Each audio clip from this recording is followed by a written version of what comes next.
Ahoy, Toronto cyclists and transit users and pedestrians. I wanted to talk a bit about the Eglinton West LRT line, which is going to be like this all over here, right, all over there. Um, and because I'm part of the stakeholders advisory group, because I'm one of the chairs of the Ward 5 pedestrian cyclist or pedestrian safety and cycling committee.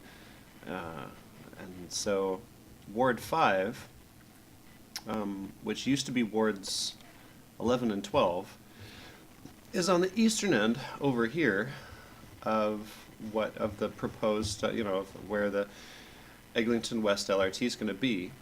And so it sort of starts on the eastern end in our ward. So that's why I got invited to participate as part of Cycle TO, because our ward group is part of Cycle TO.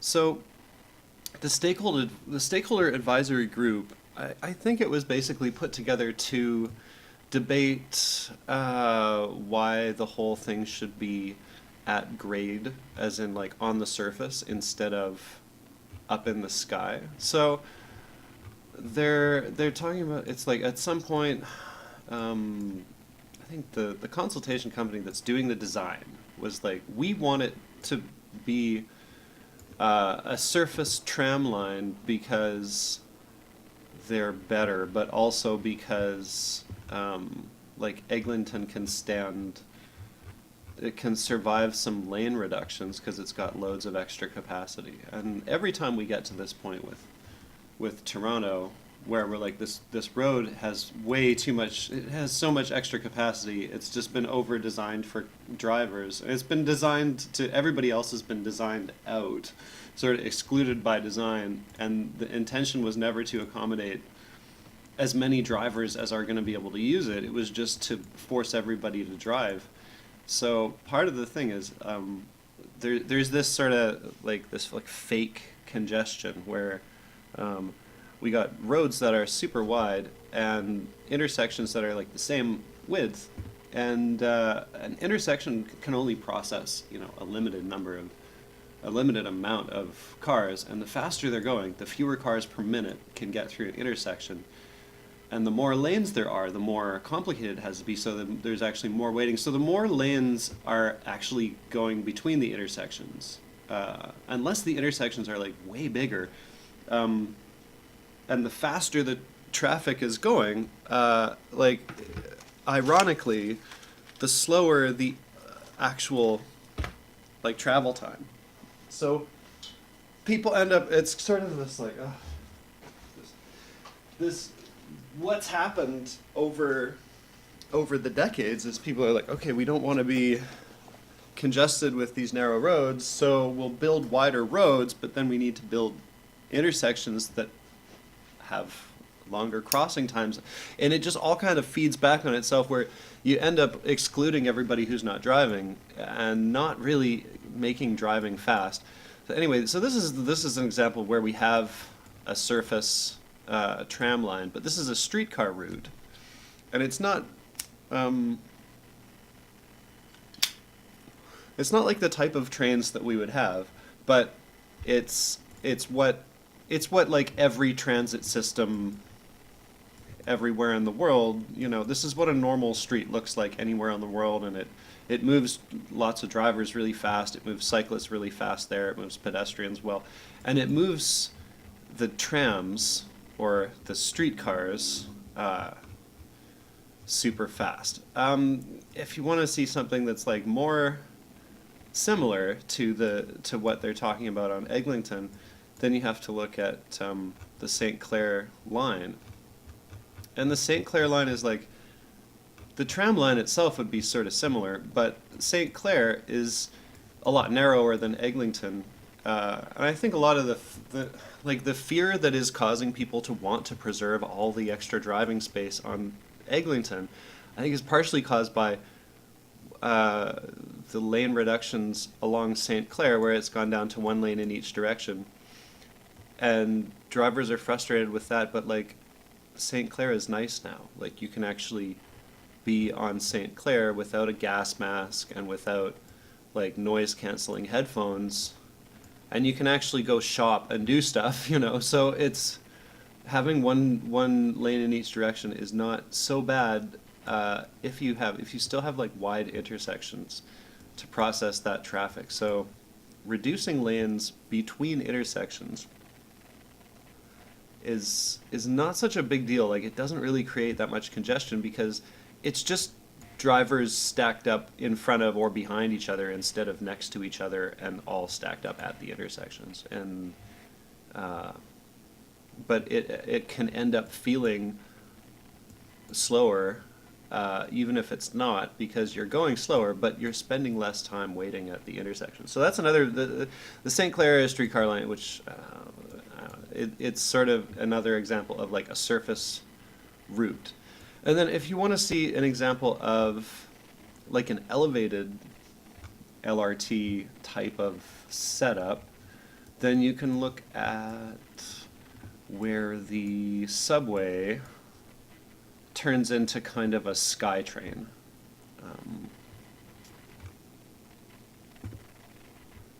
Which I guess is right here. It's like for portions of the Bloor Danforth line. It's that, right? So it's like a train up on a platform, traveling through the air. And of course, a subway is just it's a tunnel. You're rats in a tunnel. So those are the options. Like we could have a raised thing like this, which uses like maybe doesn't poach any lanes from drivers at all.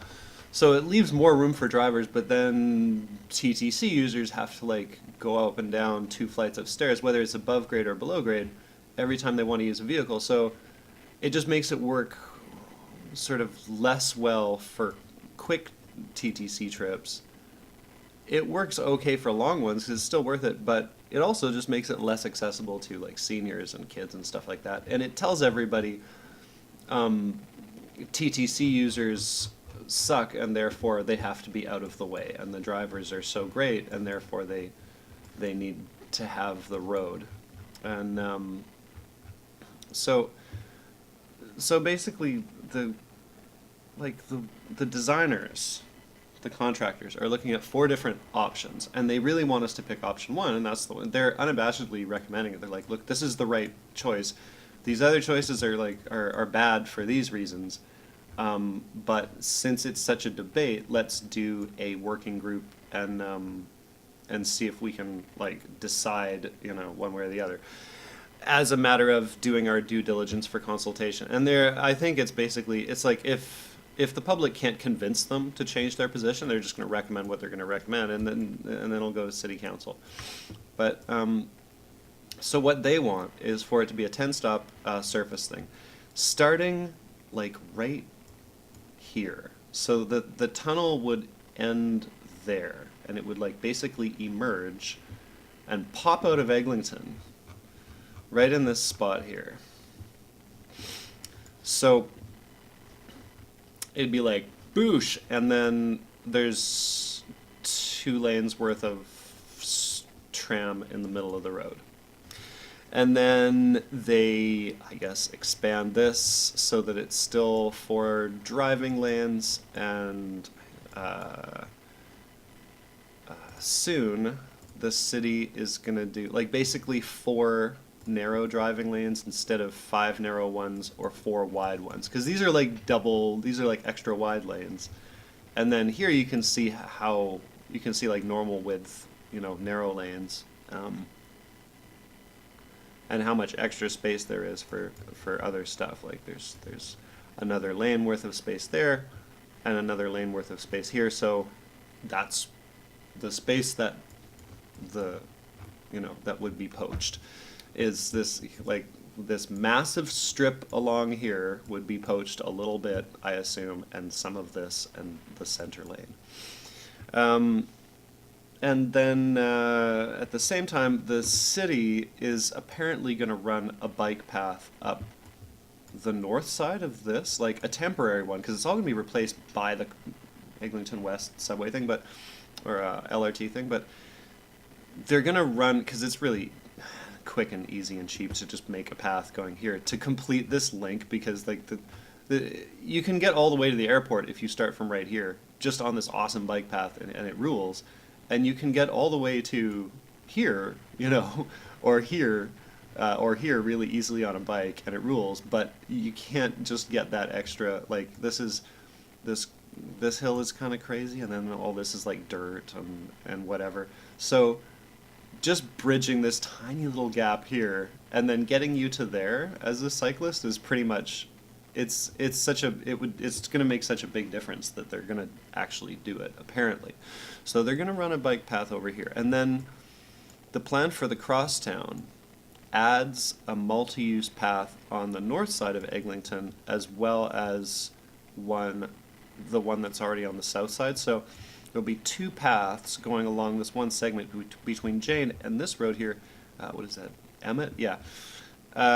So cyclists will be able to cross to the north side of Eglinton like here instead of having to do it here, but we'll have the choice of both places, so that and you know if you're coming down from Jane, it gives you like these two options for getting where you no if you're coming down this way from Jane, it gives you so it's going to be kind of this like nice overlap there.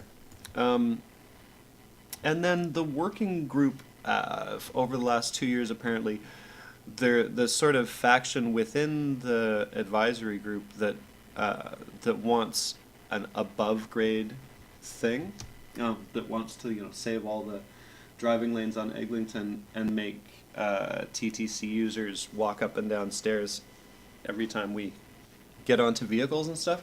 That faction of the membership of the advisory group apparently made like option 4 out of their 4 options is like this custom one that they developed, but apparently it wasn't recorded properly, so they have like a disagreement about what the actual proposal was.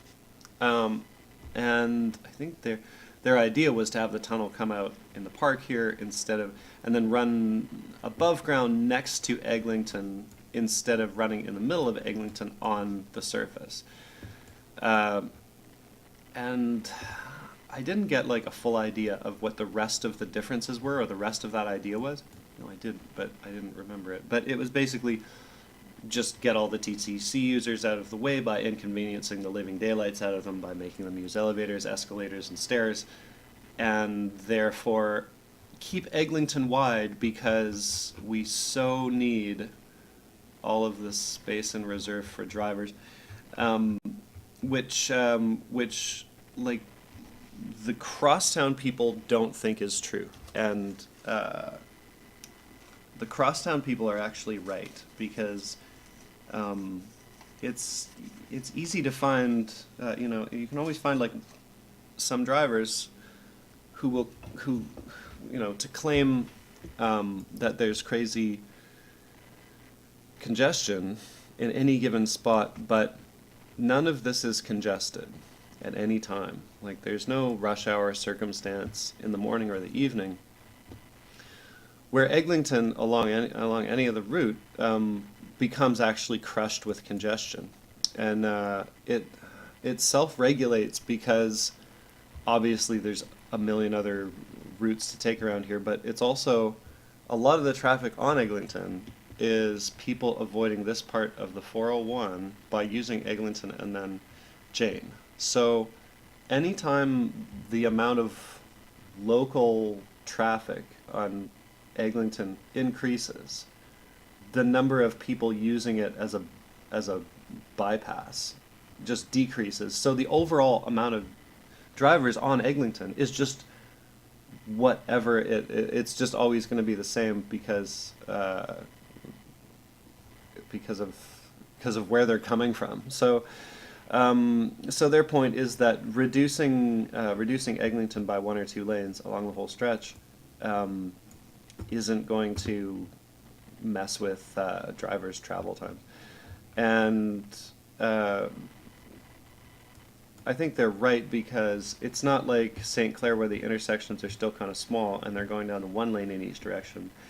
And it's not like the parts of Eglinton that are squished now by construction where the intersections themselves are super squished, so traffic is really, really backed up. It's just going to be somewhat simpler, faster intersections, probably, and then one less extra lane in each direction, which is fine, but if you're a driver, you're not necessarily going to recognize that it has all that extra capacity because driving along Eglinton, you're typically going to be with a bunch of the other drivers, so you're going to be in one of these like blobs of drivers, and you're not going to see the crazy amount of extra space between the waves, like this extra space here. Because you can see the Google Street View car was kind of at the end of the rush and got stuck at the light here, I guess.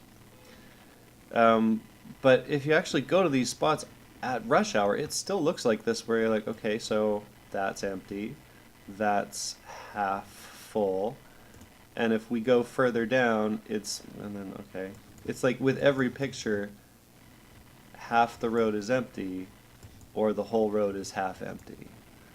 So, yeah, you've got drivers crammed up at the intersection, but like that's not congestion because right behind them it's like this. And you've just got one lane of drivers spreading out over two lanes because they're there, and because they're spreading out over those two lanes at high speed, cyclists can't use this space even though there's loads of extra space. And I know this is just a Google Street View image, but every time I go here during rush hour, morning or evening, it's still like this. It's half full, or it's full half of the time. So then, and that's Scarlet, but it's the same on Eglinton. It's the same on Jane. It's kind of, the Weston is really different. It's not really like these other roads, but Eglinton, Lawrence, like all these arterials, drivers can say what they want to say, but I can produce a whole bunch of pictures and video of these places not being congested for an entire rush hour. And anybody can go out and get that evidence of that non-existent congestion, but they haven't. They've just complained about it. So when somebody actually goes out and researches it, all of that complaining doesn't really, it's not convincing because the congestion isn't, it's not there. It's like, this is an example of you're right in the middle of a wave of drivers, so it looks congested from here, but you can see it's not actually congested. The road is still just half full. Or if you're in this westbound lane right there, you'd be like, yeah, this is so super congested, but further up you can see, no, the road is empty. It's just a big wave of drivers. It's not actually full. So because the road's not full, you can narrow it, and there, see, there you go. It's like there's another wave. This is kind of the beginning of another wave, of one wave, and you can see the space between this wave and the previous wave. Like, there's enough room for one of these lanes to go, and none of these people would even notice it. Like, yeah, of course, again, it's Street View. This could be any time of day, I guess. Or, no, this is evening rush hour. Because you can tell by the angle of the sun. So, yeah, evening mega rush.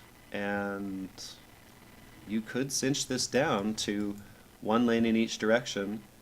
But, of course, the LRT doesn't require anything like that because this is the spot where people are concerned about too.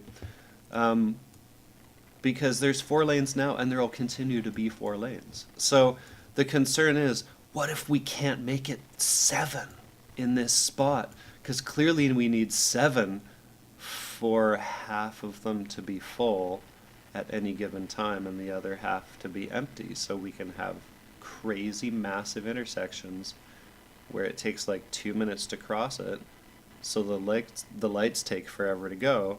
So this is a pretty normal image, like you can see even in the Google satellite view. That's how much drivers there actually are there. That's how many there are there, and there's nobody there. You're waiting for nobody. So we got drivers here waiting to turn left, waiting for nobody to go through, because these roads have loads of extra capacity. So the people who are I actually think it's pretense. I think people are pretending to be concerned about it because they're acting on behalf of the auto and oil industry conspiracy to force everybody to drive just by excluding everyone else by design, because there's so much extra space. So let's look at this intersection. Look, it's so packed. Oh my gosh, the congestion is just so intense, but oh, that's empty after those drivers. So it's intense all through here, but you've got the same amount of space behind them that is empty. So you could cut that road in half, stack half these drivers behind the other ones, and if the intersection stayed the same size, not with the same amount of approaching lanes, but just the same size in the intersection, because all these like extra turning lanes slow everything down so much. If the intersection stayed the same size, and you limited the number of approaching lanes, and therefore, and also just like relaxed the signals a bit so that the signal time is a bit tighter, so people aren't like, oh my gosh, I'm gonna have to wait 2 minutes if I don't make this green light. So the pressure is lower, and the speed going through is lower. The speed going through being lower means the distance between the cars would be less, and then people can actually get through the intersection faster. So you can have, like, it's just weird, but with roads like this, where the intersections are the same size as the approaching roads, it doesn't make things faster. So if you limit the number of approaching lanes, keep the intersections big, and tighten up the signal timing, it can process like more drivers. And then the roads between the signals, like, they don't have to be crazy wide because you're just going between signals. So because intersections are slow, the roads between them don't have to be as wide as they are. That's the bottom line. So that's the proposal. I mean, is to use some of this space and then expand the road into the remaining space. So I want to, if you're concerned about the driving situation becoming way more congested along a route where suddenly there's really, really good, fast, easy, accessible transit, and suddenly the cycling situation has improved and the road has the same number of lanes, maybe just go down there and observe the traffic during rush hour and decide, like, whether it's actually congested or whether it's just organized kind of bad. It's organized in a way that, like, excludes everybody who's not driving, kind of forces everyone to drive, still makes driving suck. Like, it still sucks to drive, but it also just makes it seem like it's more congested than it really is, because it can totally look like the road is full all over the place, even when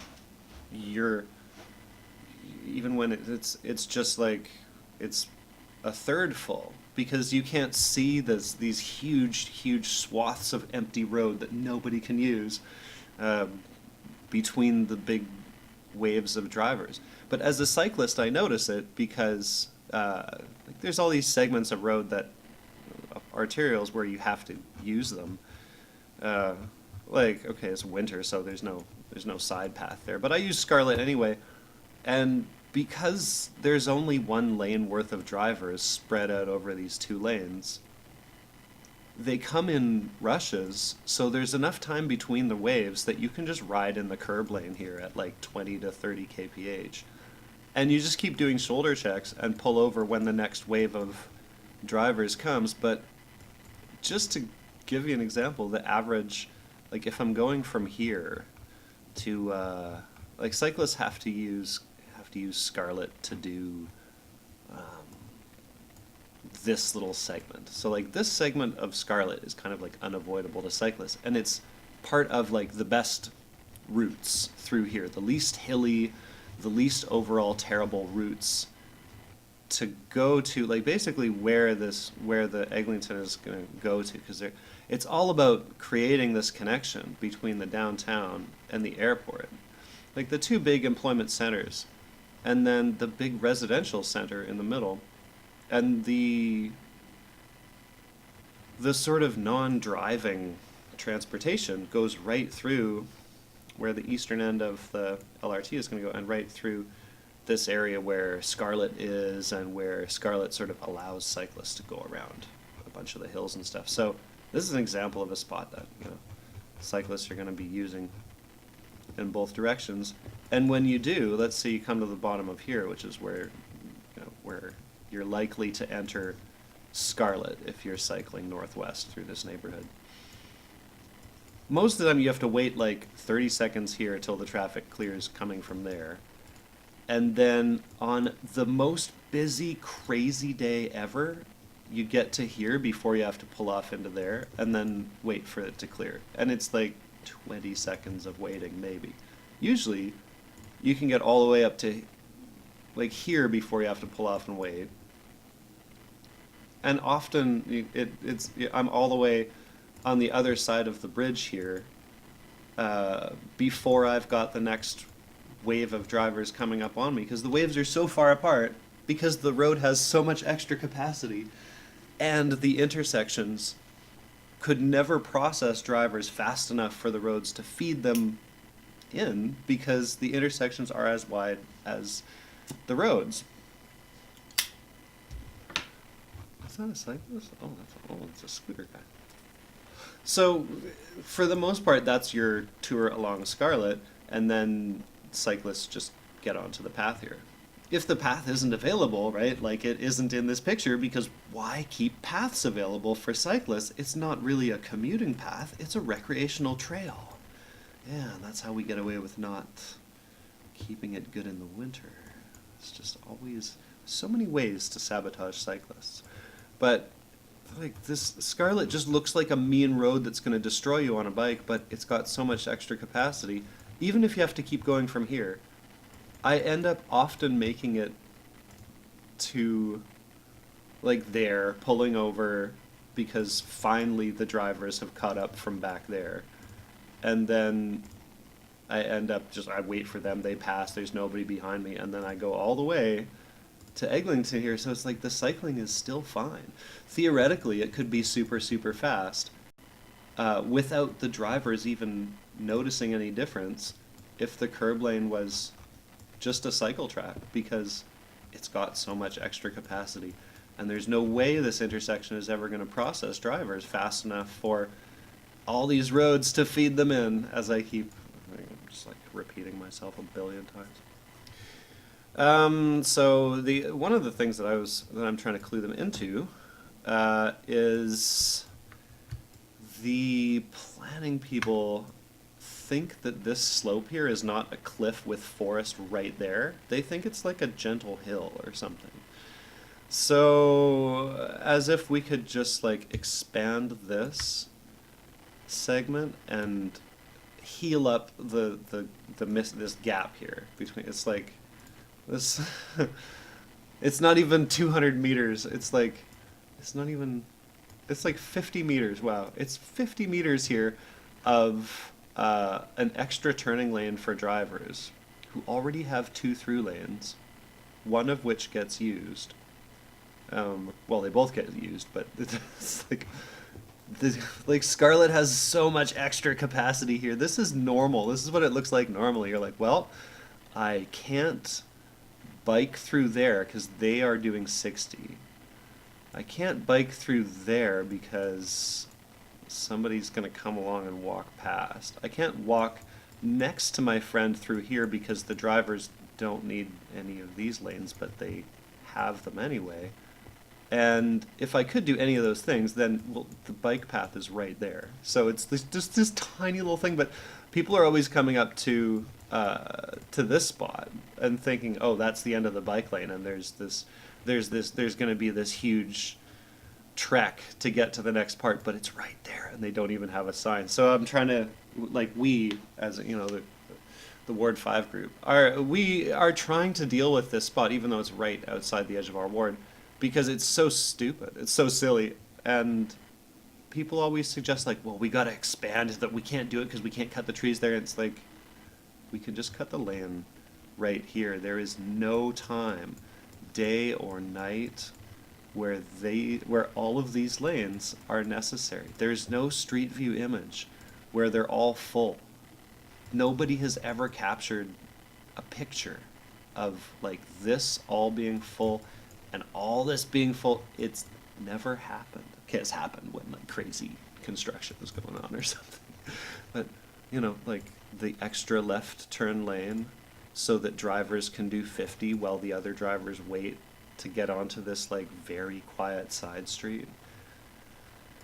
No, it's not. Like, Scarlet is crazy, and to be fair, Scarlet is going to be redesigned, but only south of Eglinton. So they're probably going to, like, the city is probably going to want to preserve this little gap.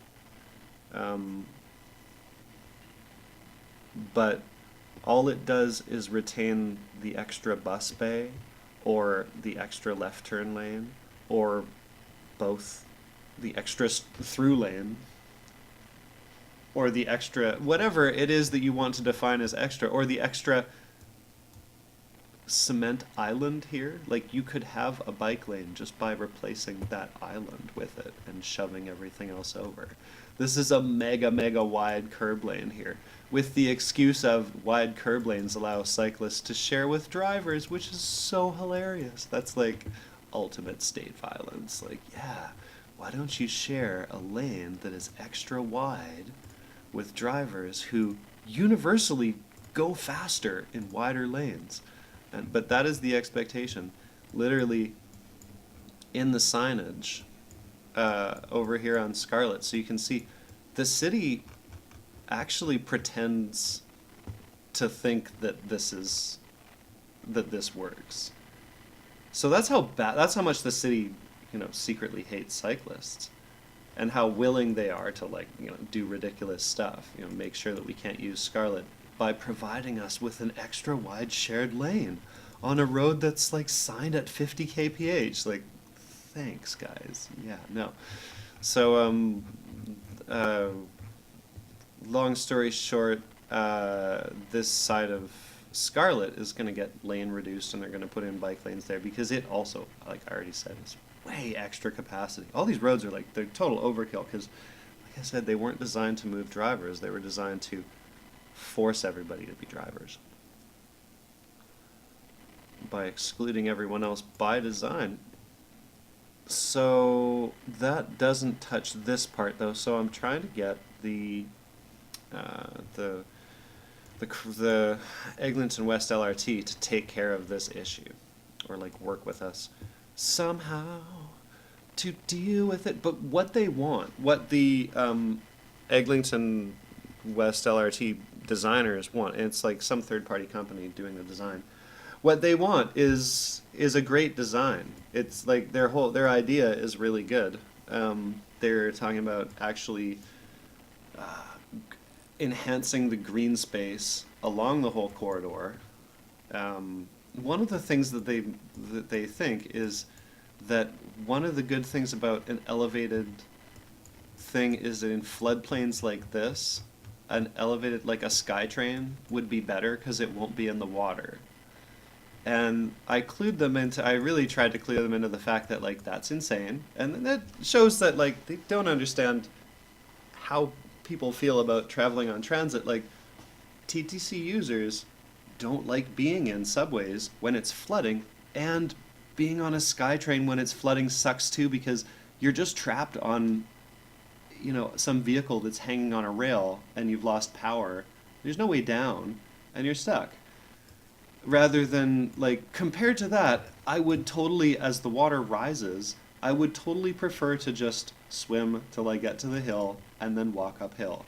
So there's that's the other thing is like this is all a floodplain. The flooding is only going to get worse every single year, and surface stuff does better with flooding and other natural disasters than grade separated stuff. It also, by the way, it costs about a third or like half. So so there's no there's no point in supporting above or below grade option for the Eglinton West LRT. Um, the only thing that would do is just make it crappy and preserve extra driving space that nobody is ever going to need. It's like, yeah, the population's going to double, but that doesn't mean these intersections are going to somehow magically become more efficient with the same amount of inputs. There's some, like, increasing the number of people coming into an intersection and having to negotiate and stuff doesn't increase its efficiency, it makes it worse. And I mean, like, look at how they organized lines at the grocery store. If you had a whole bunch of, I don't know.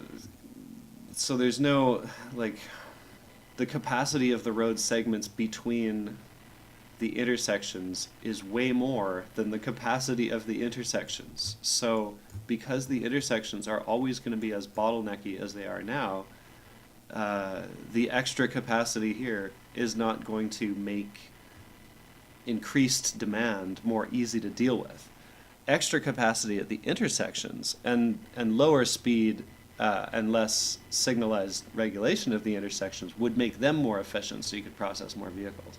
But there's no real case for trying to save all of the lanes on Eglinton or try to save space for us to expand the number of them, because they're not necessary. And in this segment, they're going to actually remove this nonsense here and turn it into just an intersection instead of an interchange with these two cloverleafs. So we're going to gain a whole bunch of like extra space and a normal intersection there, which means for way more normal travel through there. And then the line itself is going to go like through here, and it's going to be a corridor with the tram and also multi-use paths and bike lanes and stuff like that through there. And then so that's on the western end of it, and then on the eastern end of it, where it's in our ward, in Ward 5, for this segment, they're gonna do. I think they want to do a two-way cycle track on one of these on the north side of it. Yeah, because the bikeway is gonna end up coming up to like there. And then these lanes are going to be like reduced a bit, so it's going to be like 4 narrow lanes instead of 4 wide ones, creating room for the cycling space, which will take cyclists through there. But the city, I think the bikeway might also go behind all this stuff and just bring people out on Piran, which, as a cyclist, that seems fine, and that's where Eglinton gets wider anyway. So if they made us do that, that's not like gonna kill me, especially because there's loads of room for the bikeway to resume, and then that's where it links up with the bikeway that takes you the rest of the way along Eglinton. So we're talking about a crosstown bikeway that's like separated and protected, going from, and this whole segment is already there, but this would mean like this segment would be way better on the western edge of it, and then it would go all the way over to wherever the heck it ends. But it sure would make it easy to get over to, like, boy, wouldn't that be so cool. So in this one segment here, they do have a plan for having the two-way bike track through here, and still having the 4 lanes, because the tram wouldn't be going through here. It would be emerging like right here, where there's more space for for those 4 lanes to go on either side of it. So, I mean, honestly, their plan, I think, is good and should be supported. I think the whole point of this group was just to confirm that it is better than the other options by shaking out all the potential objections to it. But the potential objections are just basically, if you're living in denial about how traffic works, which most people are, then it seems like it's going to destroy Eglinton by choking it, and it's not. So thank you very much for considering the Eglinton Crosstown project and the Eglinton West LRT. It's cheap. Their design for it is nice and cheap. It'd be really great to use. It'd be so freaking easy to use, and it's really not going to increase your driving time.